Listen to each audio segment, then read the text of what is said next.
Hi everyone, Dave here. Now it's pre-season time again. It's felt like a bit of a longer one this year than it has in previous years. I don't know if it's COVID-ness, we're just kind of catching up on the schedule as it should be, or it's the lack of international football or things like that. But I've kind of been missing football this summer, so it was great to be back again to that point where we get to go to Matlock and watch Chesterfield in that beautiful stadium at our local friendly neighbours. Obviously, the Matlock game is also the annual Ernie Moss game as well. So, to celebrate, I had a chat with Stepehen Poxon. He's just written a new book called Ernie, which is a beautiful selection of memories that he's collated together with the Ernie Moss family and a few other people around the town. It's beautiful to just dip in and out of the book. You can spend 2 minutes in it because there can be like a couple of pages long, or you can spend a good couple of hours. There'll be people in that book that you've heard of, people that you haven't heard of, people that you've sat next to in the stands, people that you've watched from the stands. And the way it's put together is really, really beautifully done.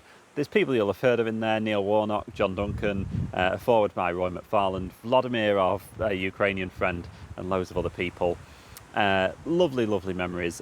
Well worth grabbing a copy of the book. Stephen will also be up in Chesterfield at the end of July for the senior Spireites lunch, so if you're able to get along to that, do go and support the book, as he's put a lot of hard work into it. And it's lovely to have a collection of memories about an iconic person of the town there in print for future generations. As always, I'm at Spy Legends on Instagram and Facebook and Twitter and all that lot, so do get in touch. And thanks to Pitch Publishing and Stephen, obviously himself as well, for setting this up. Pitch have a great selection of football books in all sorts of subjects, so I do very much recommend checking them out if you're looking for a summer holiday read. But for now, here we are with our chat with Stephen Poxon. Here we go.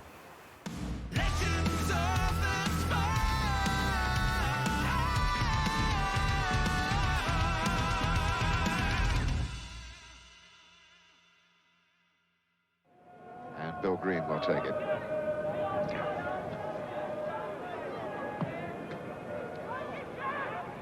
Moss knocks it down and tries the shot and scores the goal.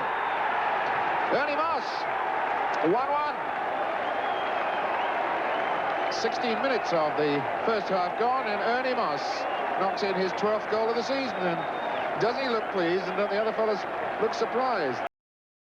Super. Well, I have the book here, obviously. Oh, good. Yeah. Which is fantastic, and it's great because you can just you can either, like any good book, you can sit down and spend a few hours with it, or you can just dip in because they're like quick little chapters and little snippets from different people. You can kind of just dip into it when you've got a few moments, which is really nice. So from your position in terms of, well, I suppose to start off, how did it all start? How did the project begin? Well, it's a good question. I should begin with a confession that I'm not actually a Chesterfield fan. I'm not even from Derbyshire, which probably makes it even worse. I support Hartlepool United.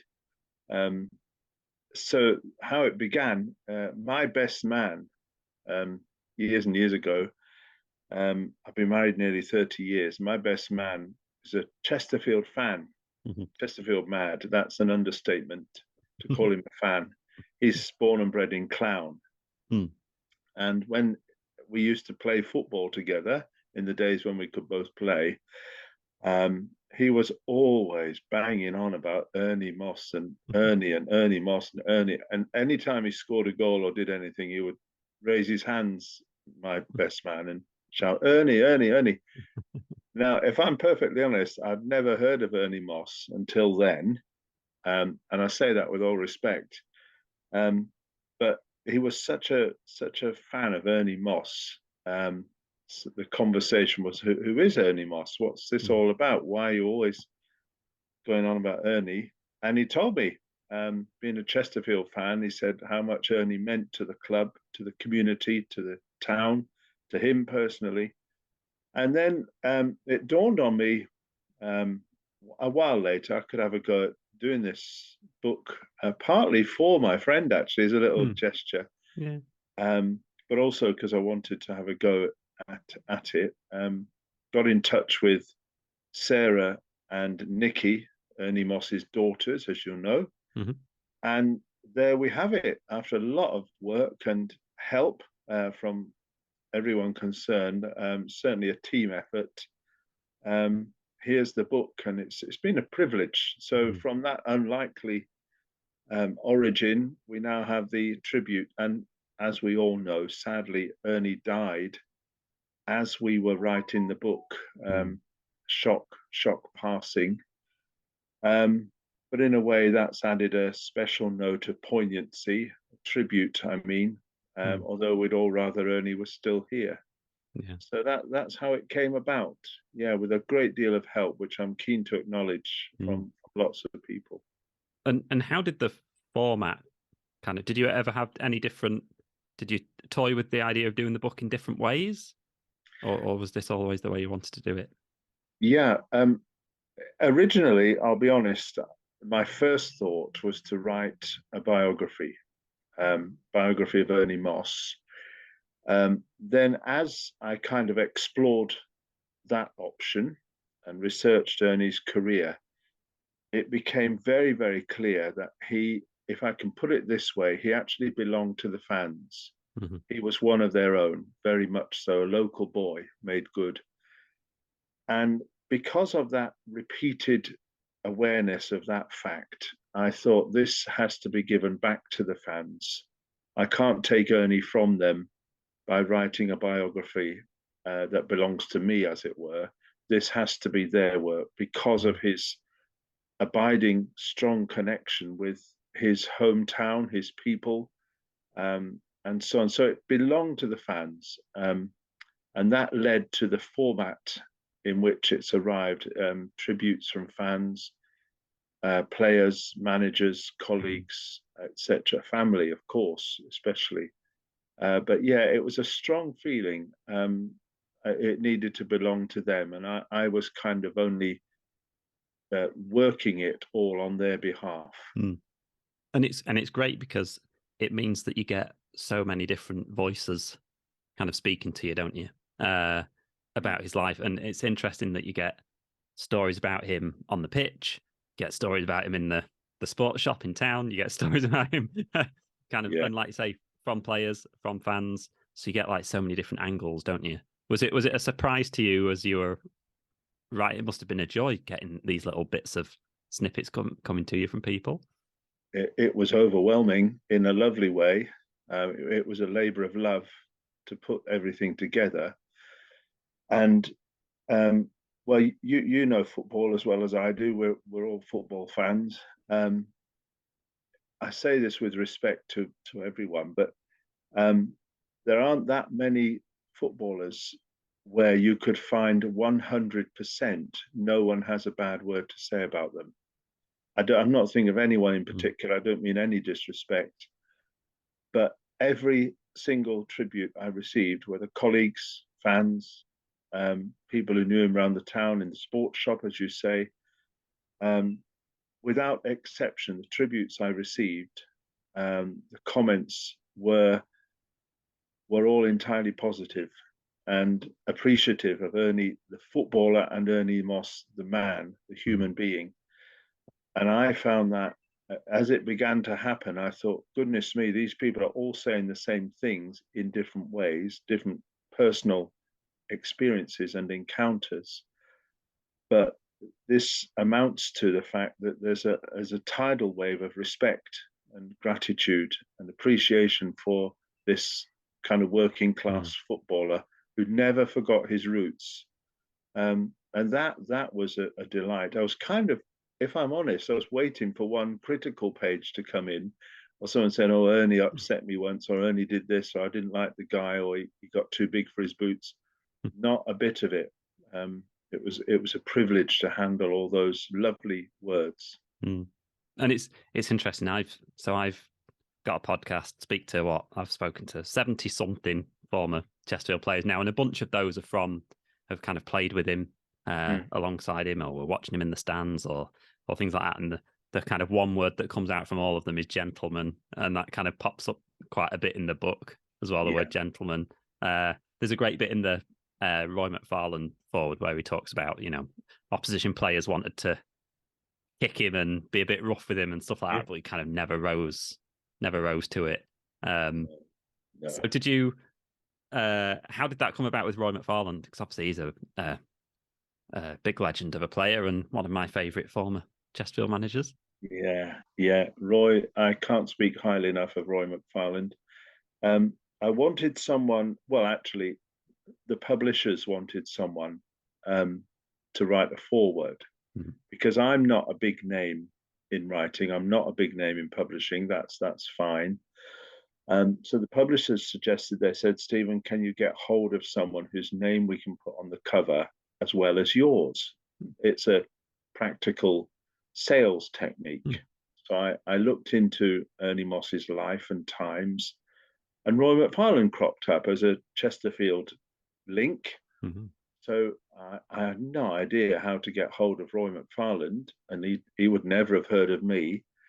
So I dropped Derby County Football Club a line, and I explained, I said, any chance you could give Roy my details? Mr. McFarland, I should say, not Roy. Next thing I knew, I was sitting upstairs one evening doing some work, and the phone rang, and he said, oh, hello, is that Stephen Poxon? I said, yes. He said, it's Roy. Now, I'll be honest, I didn't know who it was because it was about 4 weeks after I'd written. So I kind of blagged it, if I'm honest, because I didn't want to embarrass the guy. And he said, you've written asking if I'd contribute a foreword for the book. I realized it was Roy McFarland on my phone. And he was absolutely charming and humble. And we chatted for about an hour and a half. Wow. And he'd asked me if I'd ever played football. I said, Roy, I can't say yes to you. You played for England. I was I tried my best. And he said, no, that's not what it's about, Stephen. He said, we all play the game. He said, you played the game, whatever level you did or didn't. I played for England. So what? And his modesty and his willingness to help and his praise of Ernie Moss was just heartwarming. And as you say, that's appeared in the foreword. Sturck stabbing it forward to Birch. Touch off to Walker. He's looking for that left foot, and it was Baines who got in the way. Now Kowalski looking for Moss. Oh, fine goal, Ernie Moss. He hasn't got away from Baines too often, but when he has punished Walsall. It's 3-2. There's loads of people, funnily enough, people that I've had on the podcast, that fans and non-fans and fans and players, like Sean O'Neill, who tells a great story. Daryl Carpenter's been on, and Vladimir as well, our Ukrainian Spireite. So yeah, do all those kind of stick out for you in different ways then, I suppose? Well, of the ones you've mentioned, Volodymyr from Ukraine is a very special friend these days, because, of course, since the book began to shape up, the war broke out. So my wife and I, in a very small way, very modest way, been keeping in touch with Volodymyr and his mum and dad in Ukraine, and they've been through some awful times. They're relatively safe, but nevertheless, they hear the missiles flying overhead over their actual house, etc., etc. So Vladimir and I, we keep in touch. And when England played Ukraine recently at Wembley, a few weeks ago, I was able to get a copy of the program and send it to him. I said, I don't know if this will ever reach you in the post. There's a war on. And it reached him, and he told me he was in tears. And I thought, goodness me, the point I'm making there is not me sending a football program to someone. Anyone can do that. How much Chesterfield Football Club and English football means to Volodymyr, who's in the book, who's contributed a Ukrainian Spireite of all things. So I've recently just sent him a copy of the book. I have no idea when or if that will reach him, because it patently means more to him living in a war-torn country to have this link with English football and Chesterfield than I think we might realise. So he's a special contributor, yeah. And Neil Warnock too, in quite a different kettle of fish. Neil Warnock, I asked Middlesbrough if I could have an interview with Neil. He rang up, must have been at least an hour and a half again, probably more. And I didn't have to say a word. I bet. It was marvellous. And again, great warmth and affection in a different way to Vladimir in Ukraine, different reasons, but all speaking so highly of what this means to see Ernie in print. Yeah. And I can scarcely believe I've been given this privilege of handling these tributes, because I now know how much Ernie means to these people. And it's interesting because since I started doing a podcast and I've spoken to loads of footballers, it's given me a different appreciation for the sport that I didn't have before I started it. I would say I was the typical fan in the stand before it, and now I think of the whole sport in such a different way. And I've had loads of different fans and physios and all sorts of different people on, and you kind of see so many different angles to the sport, don't you, that you'd never noticed. And actually it's, I've spoken to writers and people like that before, and you notice that actually it's, I was talking to writer Daniel Gray, who wrote Silence of the Stands, which is a great book, and he was talking about how actually the football match is kind of almost the least important thing about football. And it's like all the other stuff that's like the community that's around it and the relationships that are built around it and the kind of the smells and the sights and the sounds and everything that you remember. Is it kind of giving you a different appreciation of the sport and all the people around it? Yeah, I don't want to put words in anyone's mouth, but I think I know what Daniel Gray means. In that I live in Hertfordshire these days, which is 230 miles from Hartlepool. Okay. So my visits to go and watch Hartlepool at home are few and far between, but I go up there as often as I can. And I just absolutely love it when I'm there. The game is the game. Invariably Hartlepool lose, but that's okay. We can live with that. And you get your bovril, you get your pie, you meet one or two friends, the atmosphere, the comments on the stands, which are sometimes really hilarious, some of the witty remarks and the quips. The game is the game. It's why we're there, the 90 minutes, I mean, but you love those players. They're your heroes, and you go into this kind of happy place where you know what's happening and you fall in love with the game generally. Or else I'll go to see another little team of mine, Billingham Synthonia, Teesside team. Absolutely cracking game. You maybe get 50 fans there if you're lucky. It's got very little to do with the actual game or even the result at times. It's the people, it's the fans, it's the banter, it's the humour, it's the appreciation of the beautiful game, the game for its own soul, and the food, the smells, the wit. Just come away and think that was marvellous, just being up there. And then, of course, that applies to everyone. Chesterfield, Hartlepool, Billingham, Synthonia, Aston Villa, who cares? It's the game and we're all in it together. And you all have your partisan points of view and you make fun of the other team's fans, or someone gets sent off and you wave them off the pitch. It's all in the mix. And most of it is relatively harmless. And then you come home and life carries on. But for that couple of hours, 3 hours maybe, even traveling to the game and finding your scarf, you step into that little mini world, and it's absolutely magic, whichever team you support.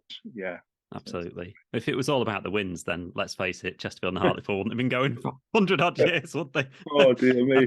I think my wife probably laughs at me sometimes, because when the old Saltergate ground went, I bought my seats like a lot of people did, and I have them in the garden. Me So too. I go out with my cup of tea every now and then and just have a sit on my seat.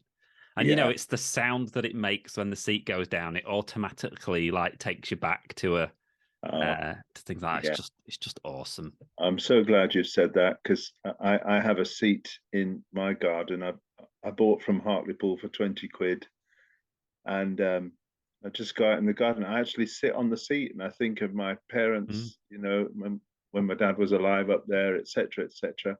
And in actual real life, it's a plastic seat.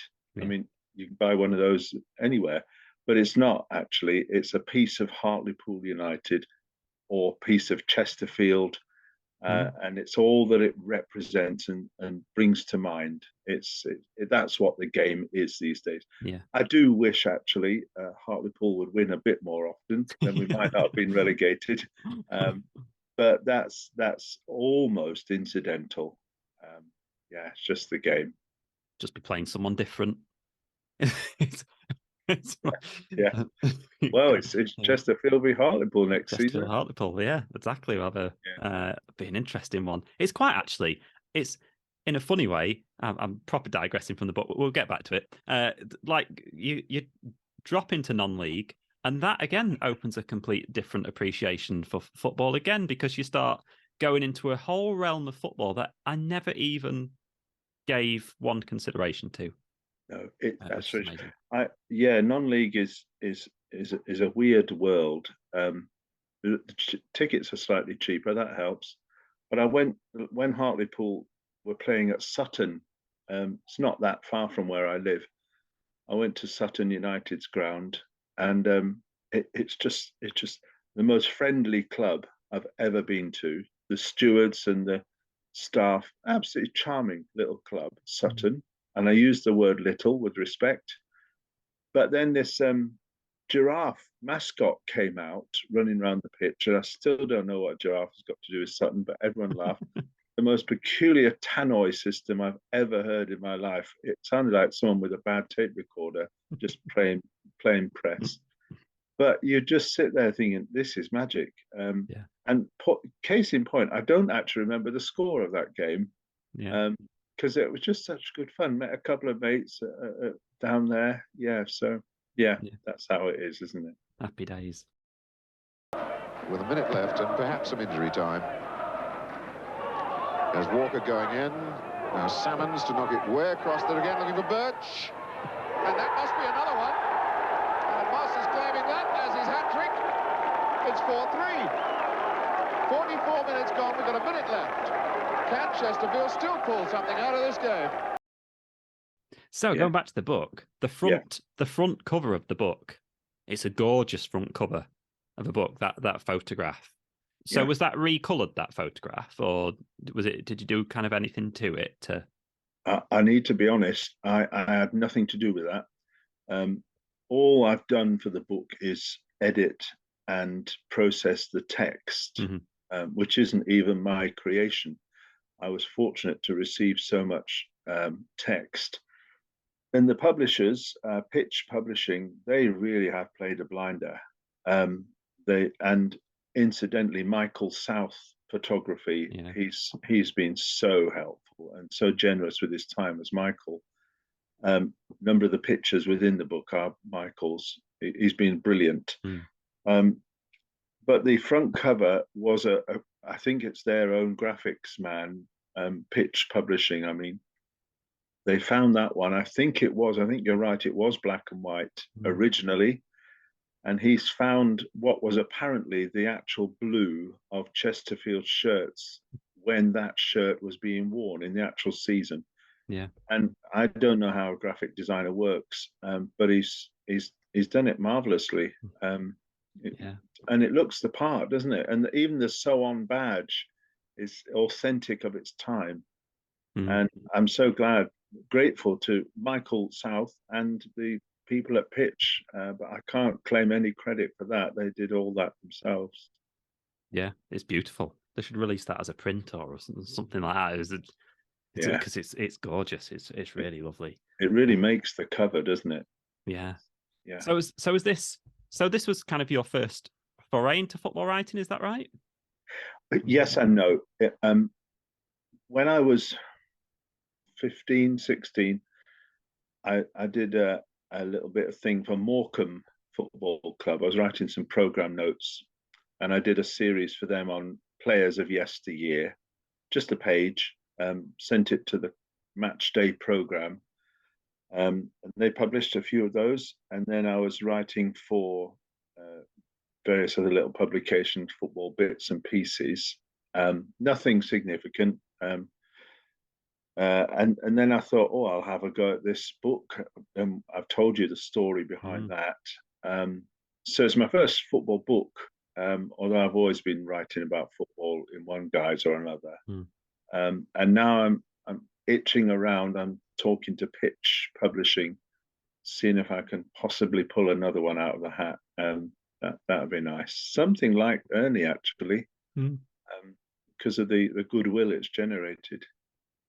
Yeah, and I was going to ask, if it was whetted the appetite, because that kind of format for a club legend is a really lovely format to do it, isn't it? And you would be able to do that for most clubs around the country, I'd imagine. Everyone's got that player, haven't they? That that is the one. So it'd be really fun to kind of look into all different clubs. And are you tempted to do it closer to home for something like Hartlepool?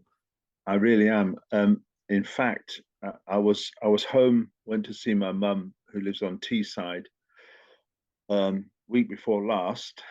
And I was in the library, and I said to the librarian, "Have you got any books on Teesside football, old Teesside?" And she pulled out some books, and I've got this idea in the back of my head to do a book of, say, 3 or 4 Northeast football heroes, but I really want them to be lower league. I think we've all read about the Premiership until we're tired of it, and no one needs to write any more about that.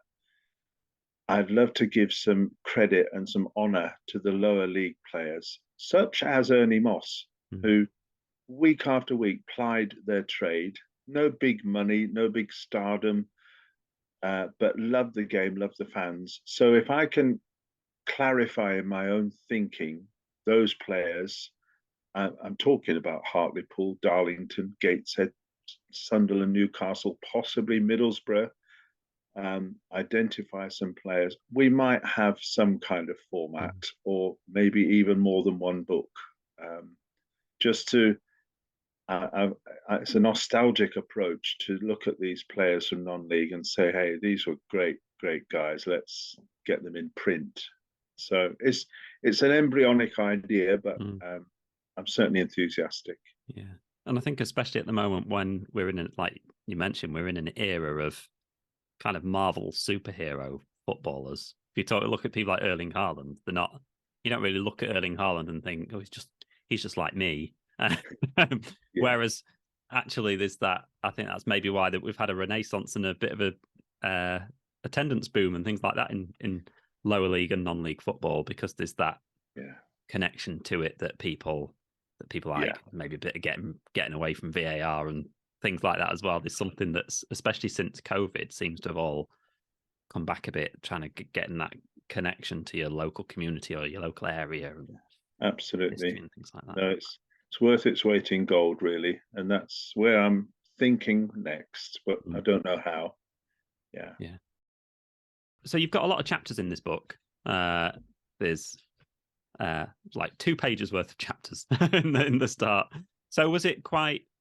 How was the process in terms of asking people or getting people? How did it all work? Well, I have to give a lot of the credit to Sarah Moss and Nikki, Ernie's daughters, because I said to them, look, guys, let's collaborate on this. I don't want to hog this for myself. Can you put me in touch with people? And then, I mean, Facebook is magic for stuff like this. We just reached out to the Chesterfield fans Facebook page, and I joined. I didn't know if they'd let me in or not, but they did. I said, this is what I'm doing. I put a little bit of blurb on there saying, I'm thinking of writing a book, Ernie Moss, and it just lit the blue touch paper. Those two words, Ernie Moss, did their own work. All I had to do was sit at my desk and wait for more and more tributes to arrive, and Sarah collated them and sent them. Then I did some of the work of approaching the professionals, the managers, the players. Mark Bright, for example, the Port Vale connection. Yeah. So it was very much a collaboration with people who've helped me with the book in terms of making contact. And then I was toying with the idea of the chapters, one being former pros, the Neil Warnocks, the Mark Brights, the Roy McFarlanes of this world, John Rudge. And then it occurred to me, no, that's not what Ernie was about. He wasn't players and fans. There was not a status demarcation with Ernie. So I decided, as the tributes came in that literal chronological way, they would go in like that. So one day I heard from Neil Warnock. Next I heard from Joe Bloggs on the terraces, and it all mixed and mingled. And I knew I'd hit upon something that would represent Ernie's approach to the game, a kind of fundamental attitude where fans and players are equally important to him. He's privileged to play. The fans pay his wages. There is not a status thing going on with Ernie Moss. And I hope that's come through. We're all in the game together. In however we're involved, I write, some play, some watch, some provide the pies. Without any of us, the game is poorer. And I wanted that very deliberately to be the format of the contributions. And I think that's a great way to do it, because when you read the book, that's how you read it. If you had have compiled them all as footballing legends or former players or whatever, and then fans, it would have changed the way that you read it and interact with the book. It's lovely how you can you don't know what's coming next, whether it's someone you've heard of as a Chesterfield fan, when you get to like Jim Brown or something like that, or whether it's someone that you've not heard of, but actually when you read their piece, I get that. So it's a lovely way to do it. So do you feel like you kind of know Ernie a lot better now? Yeah, I'm actually quite sad, and I was when I was writing, and especially when Ernie died suddenly. Sarah rang me 6:23 one morning and said, Dad's gone suddenly. I never met the guy. To the best of my knowledge, I don't think I saw him play.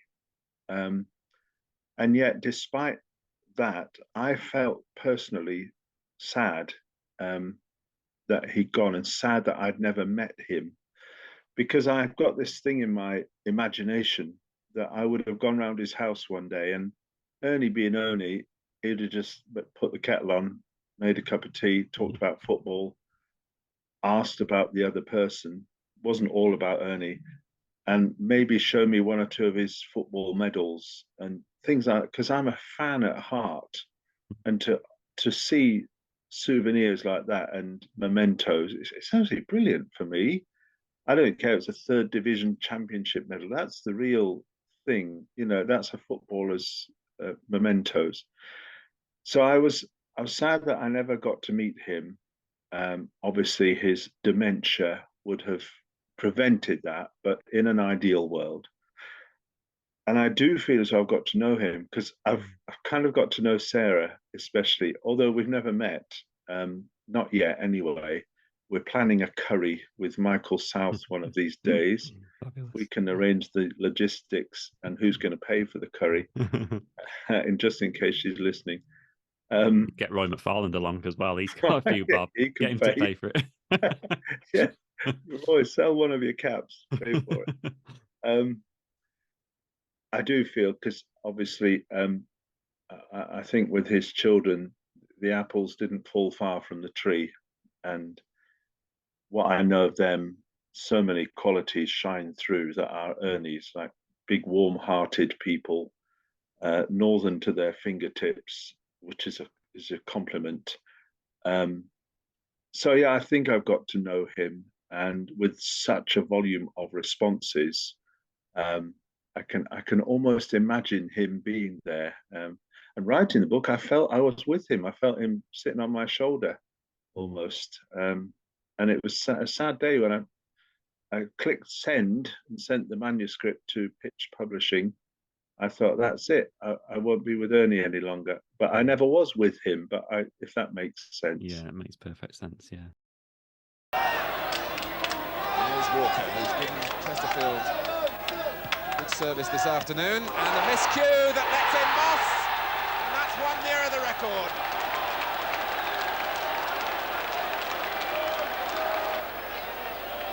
Walker, who started it all, in for Kowalski, and the miscue there by Stancliffe into the back of the net from Moss. And one other person I wanted to mention was John Duncan. Now, I'd kind of spoken to loads of John Duncan's former players over the time, and I got his email address kind of from the LMA website or wherever it was. And I sat on it for ages and ages because I was just like, I'd never felt like I was like prepared enough or knew enough to speak to him. And then I remember one day I was feeling particularly brave and I sent an email, and it was probably the quickest reply I've had to any ask for any podcast or anything that I've ever done. He got back to me straight away. He was like, yeah, of course, come and have a chat. And I had a Zoom call with him, and it was like an hour long, and it was just the best hour because he just spoke to me about his philosophy around the game, and he had kind of this really like wicked sense of humor as well. And there's kind of a piece from him in here as well, isn't there? So how did you find it for you with John Duncan? It's interesting you should say that, because I didn't know how to get hold of John Duncan. I haven't got a magic address book or anything. So I did some digging and found out he was coaching football at Loughborough University, of all the places. So I got in touch with Loughborough University. I'm not even sure where Loughborough is. And just sent an email saying, I'm writing this book. Can you put me in touch with John Duncan? I believe he coaches your students, etc. Within 2 days, in fact, I think it was the day after I'd sent, he came back to me personally. So that mirrors your experience. And I just said, look, I'm after something about Ernie Moss. And he said, I'm very happy to help. He said, I'm so glad you're doing this. But he said, I didn't really know Ernie that well, because I think their careers were like ships that passed in the night. But he said, I'll tell you what I know of him. And he did within less than 3 days, 3 or 4 days. I'd got all I needed from John Duncan. Then he said, come back to me if you need any more. But he said, I don't really know a lot more about the guy, but he's keen to help and keen to contribute to a fellow pro. Then, of course, John Duncan himself left us, which came as a shock. So I had to tweak what he'd written and make that a kind of tribute to memorial thing for John Duncan as well. So, yeah, but very impressed with his response. Yeah. And like you say, when John Duncan sadly passed away, that kind of it kind of made that hour I had kind of just listening to him talk about football even more special. And it's kind of given me the that kind of gave me the impetus just to keep on finding footballers and speaking to them, because you think it's lovely to be able to record some stories and record someone's voice and things like that, and be able to just kind of hear their kind of this passion about a sport that we all love. It's just kind of a lovely thing. That's a real privilege for you. I'm so pleased for you. That's worth its weight in gold, that sort of conversation. Yeah, it certainly is. So what are your hopes then for this book? What would you like people to kind of get from it? I first of all, I want it to reward the faith that Pitch Publishing have put in me, because they've pulled out all the stops, and I owe Pitch Publishing and their people a great debt. So I want it to work for them commercially. That's what I owe them back. And if I make a few quid from it, even better. But that's not really what it's about. But I do feel an obligation to Pitch to say thank you, and here's the book, it's selling well. So that's the commercial side of business. Football-wise, I'm harking more and more back nostalgically to football when I was a kid. In my own head, this is. And I want the book to keep that alive, that era. Players I knew, the experiences of football when I was a kid, when I was a teenager, which isn't that long ago. I'm only 57. Because I think we are in some danger of losing football to the Premiership. I'm not anti-Premiership. I watch Match of the Day all the time. Premiership has its great points, and there's some beautiful moments there, and top draw players. But I don't want that to be all there is to football. I want to keep the flame alight, albeit a pilot light, a tiny little flame, for that era of Ernie Moss and football, when football was, more basic, and still is at non-league, lower league levels. Players who are not earning a fortune, players who appreciate what they've got, the privilege, when most fans don't have that ever. Players who mix and mingle with the fans after the game, and like Ernie always did. So I've got this nostalgic flame-bearing thing going on. It sounds a bit melodramatic, but I want to do this for my childhood, my teenage years, and say, look, there is more to football than the Premiership, and these players are great guys. And it's helped me. If the book sells, the book sells, and early indications are healthy. And I want to reward Pitch and Chesterfield Football Club. They've bent over backwards to help. So I owe it to them. I owe it to Ernie's family that this goes into as many hands as possible, this book, so people know what a great guy their dad was, their husband was. I owe it to the fans to say, I can hold on to this. This was my Ernie Moss. I saw him play. My granddad saw him play. My dad saw him play. Here's a keepsake. Here's an actual tangible reminder of that type of football and that type of footballer. And if any of those points work, then I'll sleep well at night, knowing I've managed to succeed in one of those ways at least. And it's kind of football generally, the kind of cultural history of football, like you've just mentioned, is so underplayed, I think, a lot of time, and kind of people don't think about how important a football club's history and culture in a city is. I mean, really, football grounds should be grade listed.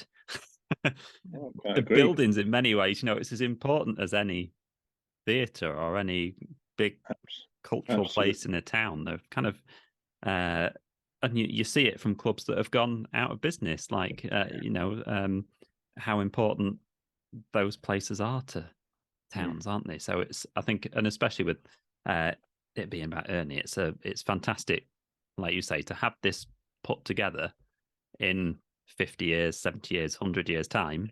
There's a document then for people to look back on. I want to know more about that great player. There's now something to refer to, which is a lovely thing to leave to the world, isn't it? Yeah. And we're talking about different eras. I appreciate that, but now I know a bit more about why my dad very often was banging on about Stanley Matthews, and why contemporaries saying, George Best, did you ever see George Best play?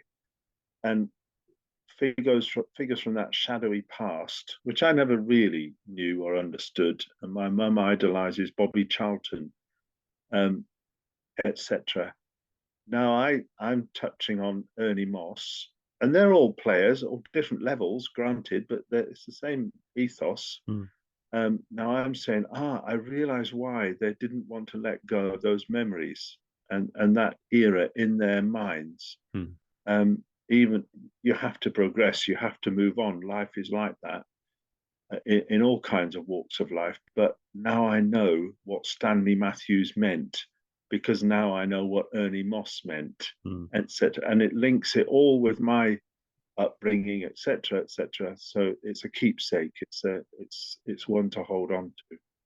I had a similar experience very early in doing the podcast. I had a chat with Bob Wilson, who grew up in Chesterfield. Never played for Chesterfield, played for Chesterfield boys. But he kind of told this great story about going to Saltergate's ground to watch Gordon Banks playing in net for Chesterfield, and how he would stand behind the goal as a kid just watching Gordon Banks stretching, and that made him want to be a goalkeeper. And kind of seeing Bob Wilson's eyes kind of light up when he's talking about watching Gordon Banks as a kid playing for Chesterfield is just, like you say, it gives a whole new appreciation. And I'm thinking, I'm the same like that about Steve Blatherwick, Chesterfield from the noughties. You know, it's time passes, doesn't it? But like you say, everyone has that era that they look back to that has a wonderful amount of nostalgia about it, and kind of just puts you in a place.